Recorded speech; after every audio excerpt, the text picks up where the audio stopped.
A 13th one. Read it out loud. I'll let you.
Oh, sorry.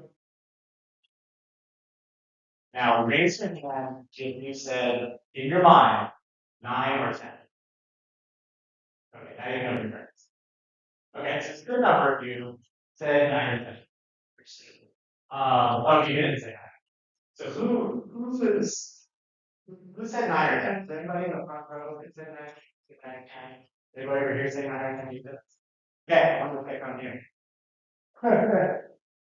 So you said 9 or 10. So you're pretty convinced. You say 9 or in your mind?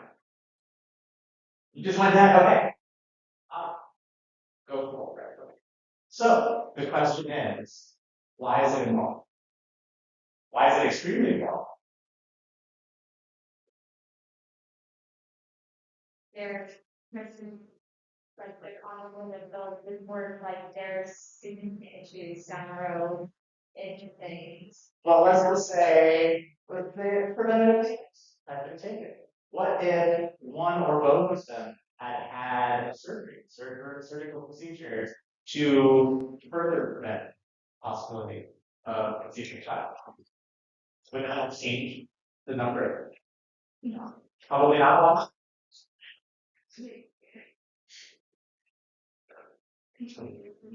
You sure that does it swing in the world?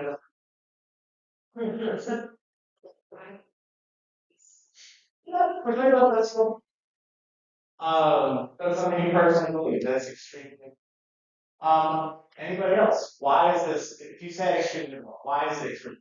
To me, it's extremely wrong because of age. Okay. They're in college, so they already know. Like if they were interns, and I probably would have said extreme. Okay. They were like like early teens, and they're educated enough to do this. Okay. Wrong. Why is it wrong?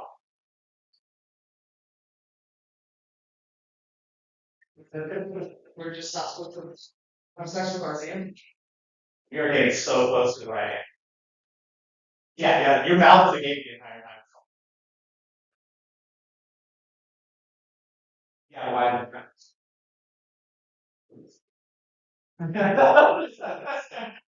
it's chronic. So the question is why is it wrong? We're on the right track. We're getting there. It's like we're forming a neuronal connection. So yeah. I mean that's good. Why is murder? Right? Because why is murder? This is a little bit moving the needle. We're gonna talk about the but yes, the reason why murder is crime is because murder is immoral. And the question of why murder is immoral often easily answered because it's harmful. It does harm to another person. It's less clear to see the harm. Are there any other thoughts?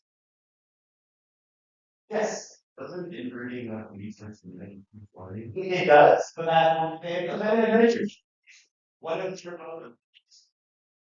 To that change the morality? What do you guys? Feels a little different than that. Say again. I don't even from there. It's like, oh, well, we agree.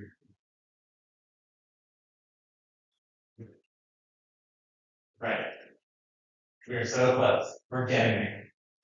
Any other thoughts? This is extremely important in your mind. You're like, gut is like, no. Now we're trying to explain that gut instinct. Other thoughts? It's a violation of social norms. Where does the art stuff? Why is it a violation of social norms? And are all things that violate social norms immoral? By definition?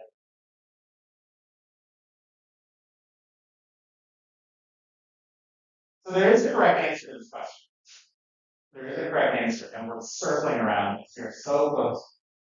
And the answers I would have accepted as correct, which we got very close to. Not all film classes have gotten as close to the answer as follows. The answers that I would have accepted as valid are just because and because it's maybe. Those are two correct answers. Okay. That those because it's maybe and just because it is. Right? And the just because it is mostly because of it. This helps us understand morality. We talked last time in the context of situational action about moral filter as this first line of defense that prevents people perhaps from engaging in crime and delinquency and all moral rule-breaking behavior. Theory of all moral rule-breaking behavior. Yeah, to talk about instance.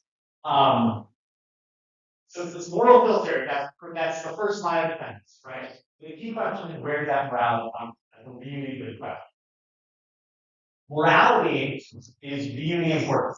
It's key to the understanding of all types of anecdotal behavior. It's key to understanding crime and delinquency.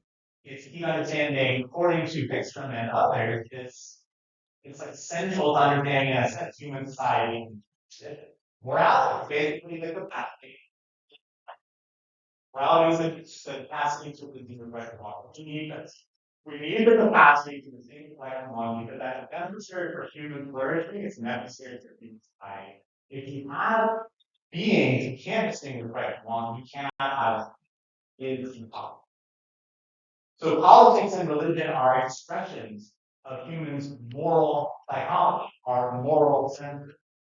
And they're also reflections of moral differences between different religions, different political attitudes, are reflections of deeply seated moral senses and differences in those moral senses between people, between individuals and between groups. Human nature, some have argued, is not only intrinsically moral, it's intrinsically moralistic. It's inherently moralistic, it's inherently judgmental, it's inherently critical. It took you no time at all to fill out that questionnaire. Making moral judgments is something we can do really, really easily. It's so easy that even small children have intuitive moral judgment. Talk about it in a second. One of the final points I mentioned today is that morality is important because it enables cooperation, thus enabling society to exist, but it also is a key source of conflict.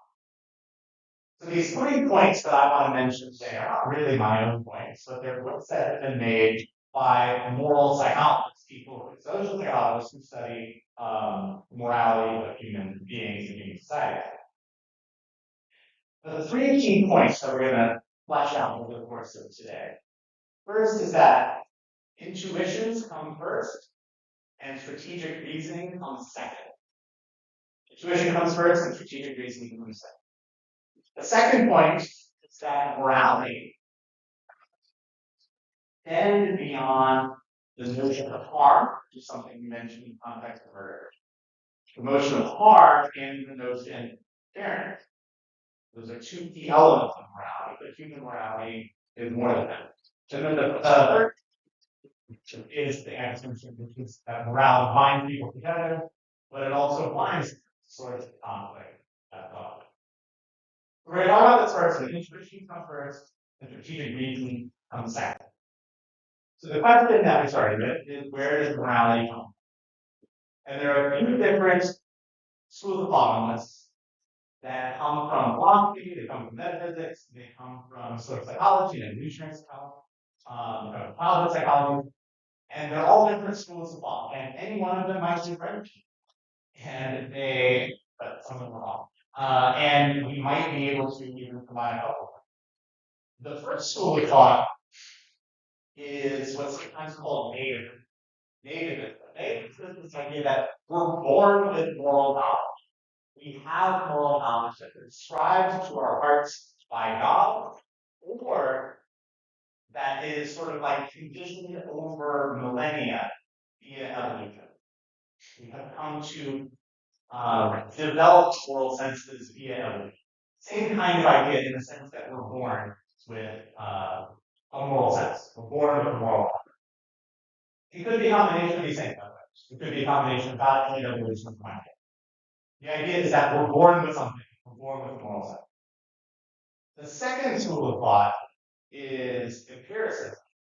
Empiricism as a term is a little bit confusing, I understand, talking about empirical research. And it's like, well, can we study this? Like, what does that mean? Empiricism in this context means that it's the same kind of way of using empirical research that it can be learned. The argument here in stark contrast to negativism is that morality is learned. We are blank slates at birth. The moral sense are learned from our own experience, i.e., empirical experience, learning from observation, just like we learn about the world via experience. Right? So we are blank slates at birth, and we learn stuff conditioned by our society. And then finally, we have rationalism. Rationalism is an idea that we come to our moral understanding by virtue of reason. And that reason sort of accompanies the development of reason that occurs in pattern stages of development.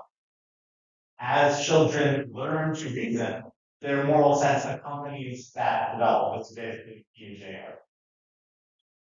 Jonathan Haidt, who is probably now, I would even say this was the case spiritual, but now is probably one of the world's most famous social psychologists. He wrote this book really recently, which we can get a chance to talk about today, called The Ancient Generation, which is about you. Yeah, he just has an analysis in asset. The Ancient Generation, so he's well known for that. Before he wrote that book, he wrote a book called The Righteous Mind.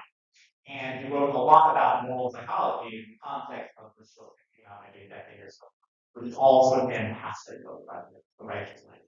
And he was also the author of Reading of the Science of Faith.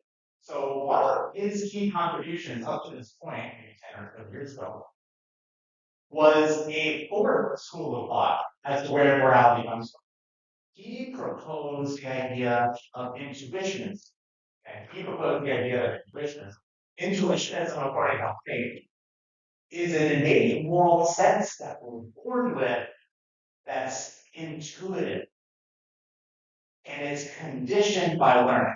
It's informed by learning. It's informed by our interactions with others.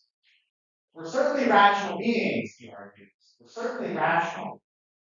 But rationality and the mobilization of rational thinking about moral decisions and moral behavior, that happens after we've made intuitive judgments. That is a mechanism, is a means of justifying what we know in our hearts to be true. So moral decision making is intuitive. It's intuitive. These moral positions are already taken, maybe even instantaneously. And rationality comes after that. That's why I'm very loud. It's intuitions first and reasoning second. Psychologists have been confused for a very long time, Haidt argues, about which comes first. And Haidt proposes the model of the emotional dog and his rational kid. The emotional dog and his rational. I don't think article where that vignette does. The emotional dog and his rational. The intuitive emotional dog is the one that makes the moral decision. Rationality stuff comes after. It comes after. Also described sometimes using the rider and the elephant now. So who's actually riding the elephant? It's doing moving. The rider is sort of rationality. So there's some evidence that morality is intuitive and not rational later, but it's intuitive first. It's intuitive. There's key pieces of evidence that point to the idea moral sense that's hard to the gravel map. One is that